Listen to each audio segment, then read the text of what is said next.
This is about a journey. You will see this as a, a story that I will tell from my perspective. I was in a team that onboarded this historical company in the public cloud, and it was very rich experience. So this is what I want to share today during the next minutes. Okay, so essentially, let's start once again very quickly to present myself. As Frederica already said, Marius Zaharia from Société Générale.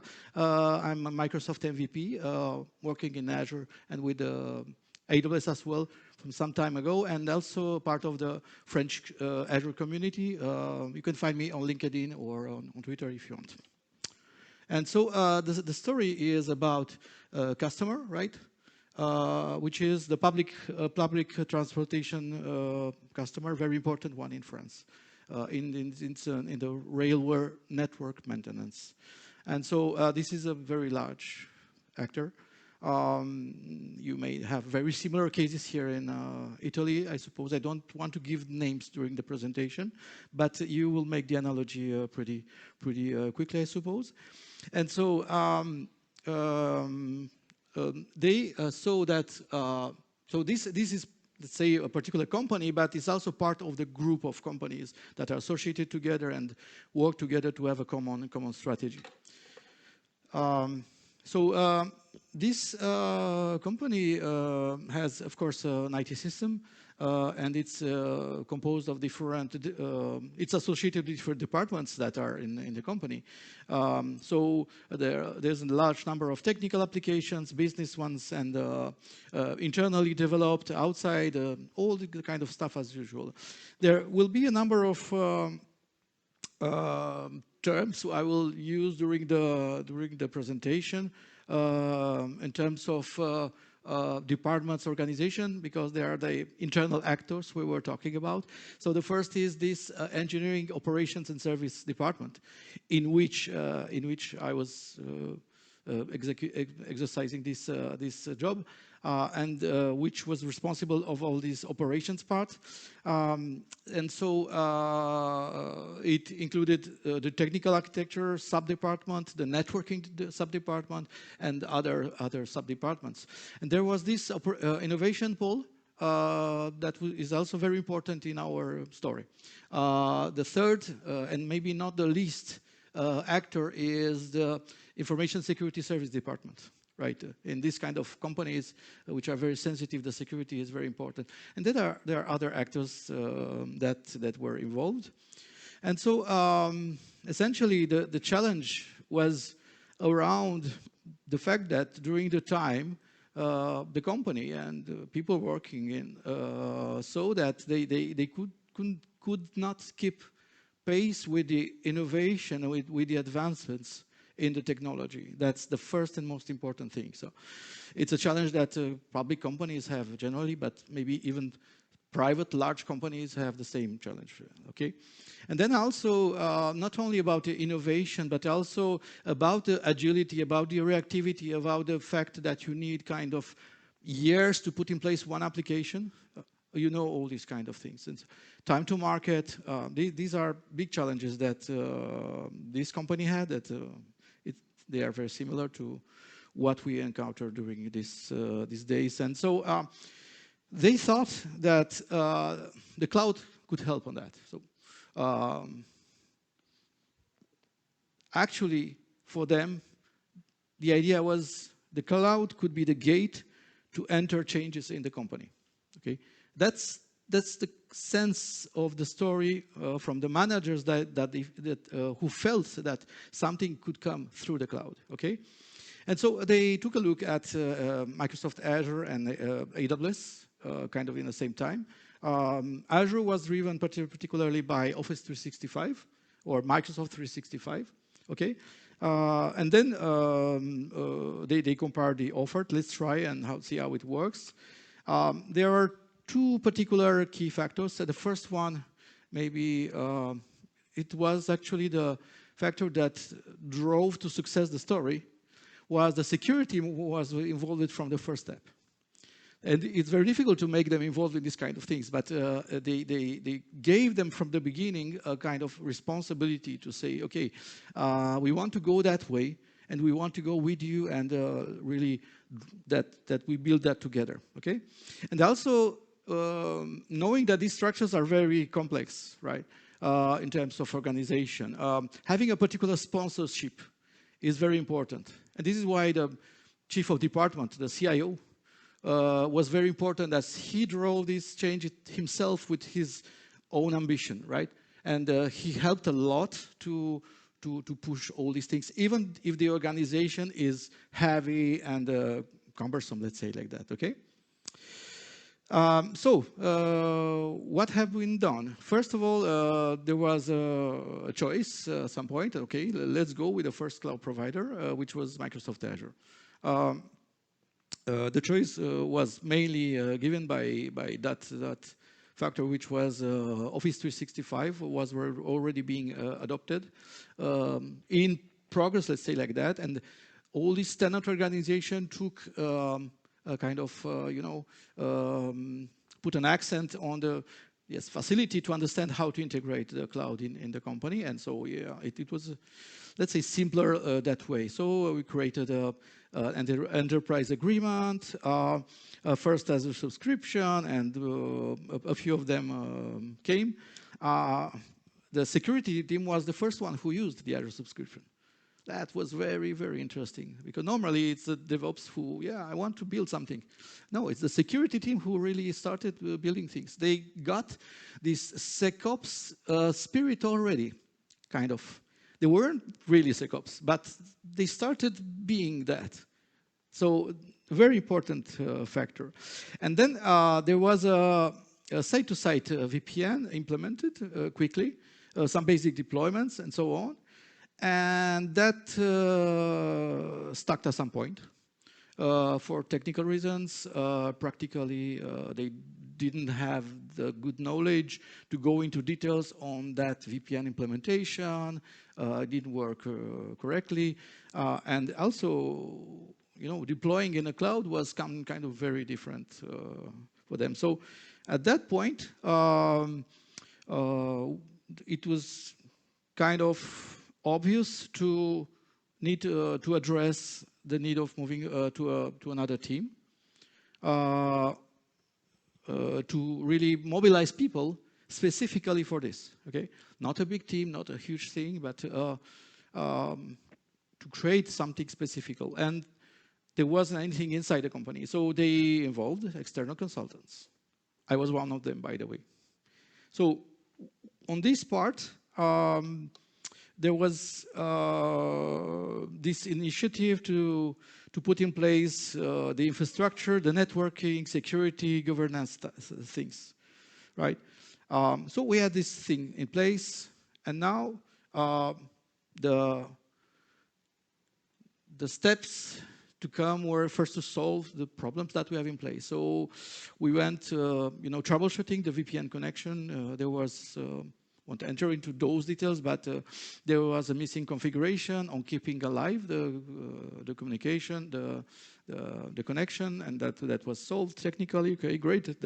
We gained some, trust with that part, because we have solved the first problem, let's say. And then at that stage, together with the security team, we went to that step in which, we will have more and more projects, that there were only 2-3 VMs created, but we'll have some projects and we'll have challenges in terms of security, right? So we need to put devices in place so that we can monitor or troubleshoot security, but also, all this really infrastructure part of, operations to be done. And it was done through this particular technical solution in terms of virtual appliances, 2 virtual appliances, Palo Alto. Why Palo Alto? Because Palo Alto was already used in the company. They were very accustomed with how to configure Palo Alto. Okay, that was simple reason.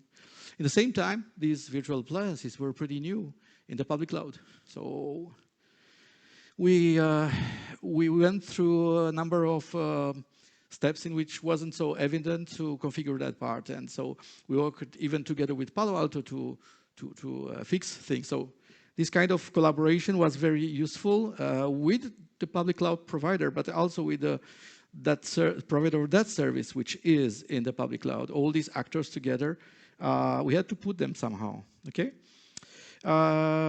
Okay, and that was, of course, worked together with the security team, which learned more and more things together with us, okay? From this moment, we solved these kind of things, and we leveraged this opportunity to start putting in place a first framework, okay? To remind the thing that was written at the beginning, we weren't here yet to create production level things, but to do experimentation first. But we needed some rules to onboard projects and so on. So more and more steps on that. I will enter into details now presenting the result of the thing, right? So we had a platform for innovation, quite agile. We had a number of projects deployed and run. We had this kind of technological development in regards to the rest of the company. And we start using containers. It's like a revolution, like appliances, database as PaaS services, file sharing as a PaaS service, and all these kind of things. And let's have a glimpse of the implementation itself. Maybe I will, in order to gain some time, we don't have too much time, I will switch directly to the schema to discuss very quickly on it. Essentially, this is for there are two zones, one for the intranet part and one for the internet part, okay? For the internet part, these projects were supposed not to have any sensitive information, and these projects weren't connected at all with the internal information system. For the internet part, these restrictions were looser, let's say. And so we had this architecture put in place to ensure both the connectivity and the securization. So at the middle, we have in the core of the system, we have these virtual appliances, one for the connection to the internet and one to the connection through the internal system, okay? We had this segmentation per subnets, and it was not so, let's say, cloud designed, let's say. Why? Because it kind of replicated a bit the on-premises architecture with kind of bigger subnets in which there were this project to be mutualized. But it was a good intermediate step for that. In terms of the projects that were not sensitive at all, so just to give an element on the internet connection, that was only to be able for the projects to connect outbound and to have access to services that otherwise it wasn't possible to have them. But still, it was very, very well isolated, okay? For the internet projects, we started having that cloud architecture in which we put each project in the virtual network in its own, okay? And that way, we could really master all the DevOps lifecycle for that project, okay? In terms of industrialization, we used ARM template and templates in Azure, you know, already. And we used a linked template in order to reuse many of these ARM templates and reference them inside, you know, the project one. So this was kind of building blocks based on that concept. We used Packer for OS images, and we built those images in the CI/CD pipeline.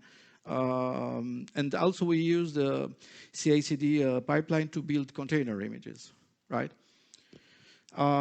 In terms of governance, we used a pretty simple, won't enter too much details, but we created ourselves a very simple process to onboard the projects in which they had, you know, say, a few days to clarify all these prerequisites when they requested an environment. And then we had, with all these things that we put behind, let's say, a week to deliver everything. And we could do even faster, of course. But let's say we guaranteed that that was in a week ready. That was huge for that moment for that company. Even from having environments taking weeks and months to deliver to 1 week or a few days, and it was shorter and shorter because we automated everything. It was even by the day sometimes. So that was very interesting because that drove a lot of interest on not only on the cloud itself, but on the agility process that we showed that it works, right? And many teams around started to interest on that, and they started requesting environments to use the cloud, of course, but also to see how those things work in terms of other kind of process that they used to have until now. Okay? Moving further, pretty quick, a bit of the tooling that we use, Azure DevOps. Now they're moving to GitHub Actions, which is the natural evolution, let's say like that. We have planners used. We have SharePoint, Office 365, no matter. In terms of team organization, this was the specific experimentation projects on Azure team with a small composition in terms of project management, infrastructure architect, system engineer, and so on. And we had people, that is something else interesting to remark, is that we had people attached to our team from the other team. So we had them with us maybe half of the week at least. And they're in both teams at once. They were with us to really understand how do we work and help us very interactively. So this way we had the security validations quicker than whatever was in the company at that moment. Okay? In terms of agility, Scrum methodology, very simple, very basic at that moment, using Azure DevOps boards for that. Now we have Kanban boards in GitHub, of course, and so on. So, of course, kind of two main epics as a principle, one for the projects and one for the platform governance and evolution. And we used 2-week sprints, but the sprints were necessarily in terms of when we were on a run part, that they wouldn't represent the evolution. They were just a way of counting time. But when we built internal assets, that was very useful, right? We respected that timing. So for tomorrow, a new team is built on top with much more aspects to be covered, especially working on a service catalog offer from like a formal thing, kind of integrating better in the company's culture and company's governance.